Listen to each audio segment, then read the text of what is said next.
таңда әлем елдерінде робототехника ғылымы кең қолданыс тауып келеді. Баланың ақыл ой қабілеті мен интеллектін дамытатын бұл спорт түріне қызығушылардың қатары қалың.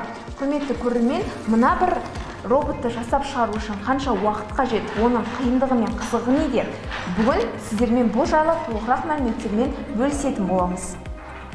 Бүгінгі заман робототехниканың қарыштап дамыған кезеңі. Қазірде бұл экономиканың ілгерілетуші салаға да айналған. Өйткені барлық салада жаңаша көзқарас қалыптасып, тиімді технология қолданысқа еніп отыр. Оның ішінде сандық технологияның соңғы үлгісі болған жасанды интеллектке сұраныс күннен күнге артып келеді.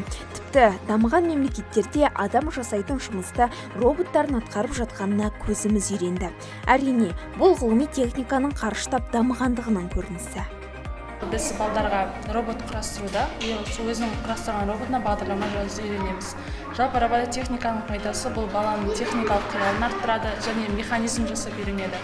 Физика, информатика, математика сабақтарына қызығушылығын арттыра түседі. Бізде тек қана практика жүзінде болады, теория емес, барлық сол жұмыс жасау барысында үйреніп отырады, практика жүзінде.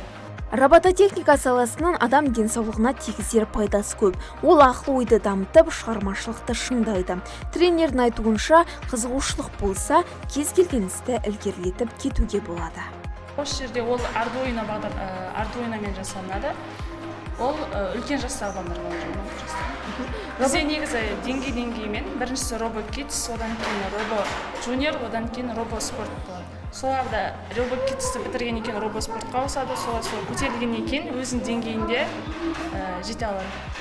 Робототехника курсына қатысушылар ең әуелі арнайы бағдарламаның қаңқасына сүйене отырып, роботты құрастыруға көшеді. Озық ойлы жастарды ғылымға баулитын салада асқан жауапкершілік пен ерекше ептілік керек. Майда бөлшектерден бастап керемет дүниелерді жасайтын курстың басты ерекшелігі осында көрінеді.